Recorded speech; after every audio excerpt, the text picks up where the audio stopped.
Hello, welcome to Real Street TV. My name is Marcus Lee of Real Street Productions. I'm joined by my sister, Liz Mytton, and my brother, CJ Lee. They are both wonderful people. Make sure you follow them on social media. But that's not what this video is about. We are actually talking about protesting. We live in an age where we have freedom of movement, freedom of speech, and the right to protest. However, the protest doesn't always go down well, depending on what you are protesting. So the question that I'm asking today that you should think about as well, please leave a comment, give us your opinion, let us know what you think. But we're talking about protests. I'm sure if you watch the news, you're seeing lots of protests all around the world for lots of different reasons, different causes.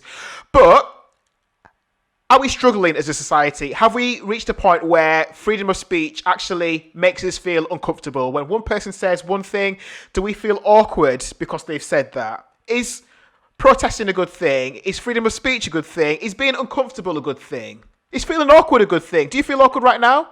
I don't know.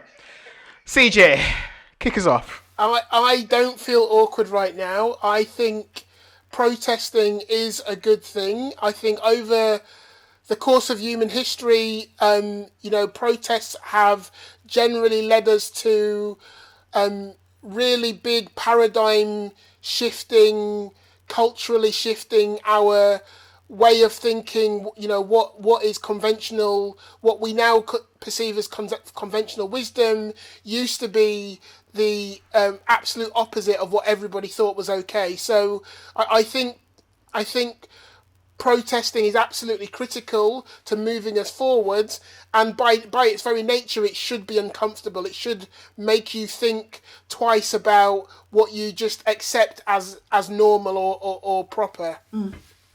Yeah, I agree as well.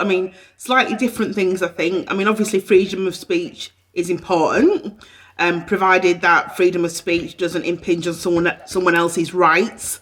So where freedom of speech becomes hate speech, then obviously that's not a good thing, obviously. But I think in terms of protest, it's really weird. I think we've talked about this before, that some people are more offended by protest than they are about the reason for people protesting. So they're offended that people are speaking their mind. They're offended that people have strong opinions.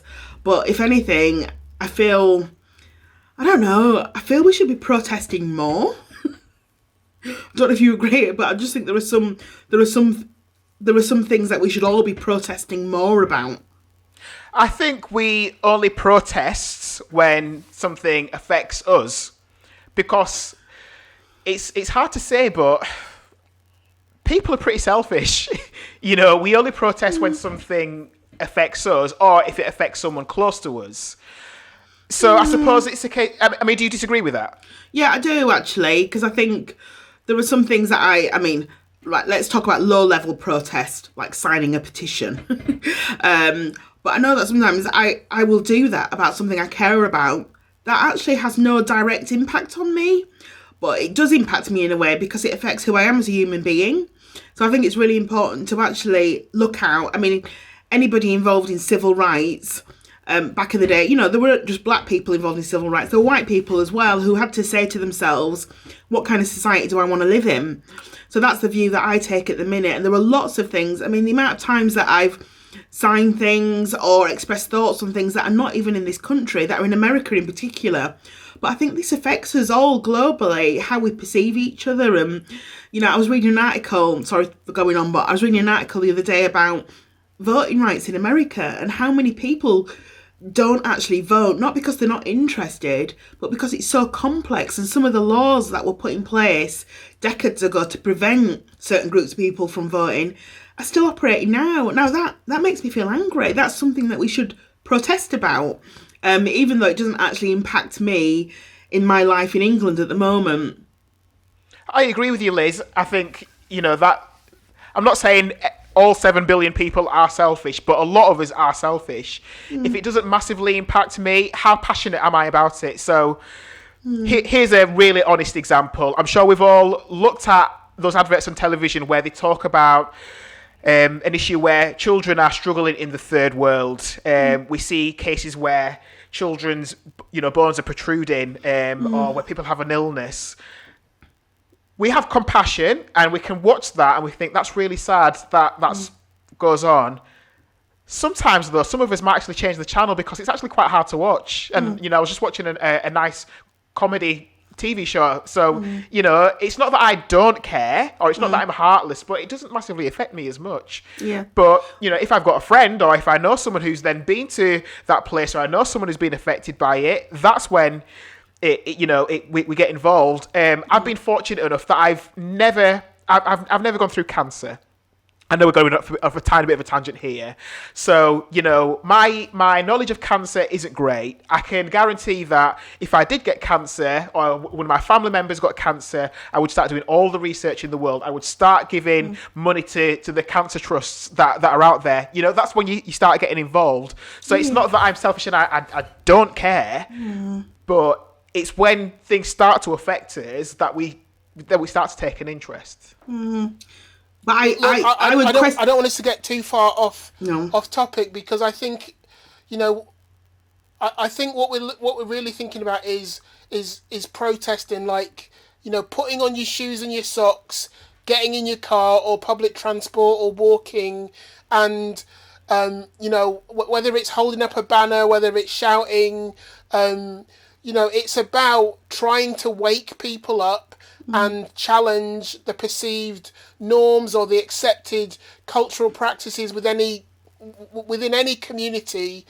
That's the kind of protest I'm talking about, and it takes those kind of protests to create paradigm shifts, changes in people's behaviour, changes in our institutions, changes in how our governments operate, what's lawful, what's not lawful, what we will accept, what we perceive as ethical or not ethical.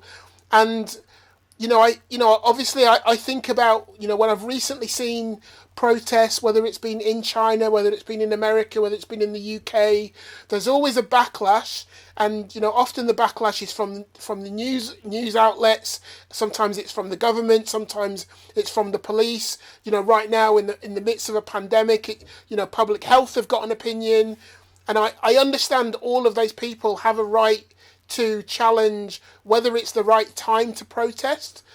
But there is never a right time to protest. The right time is when there is a significant body of people who recognise that something isn't right, something needs to be challenged, something needs to be changed, and those people have to speak out and they have to be heard.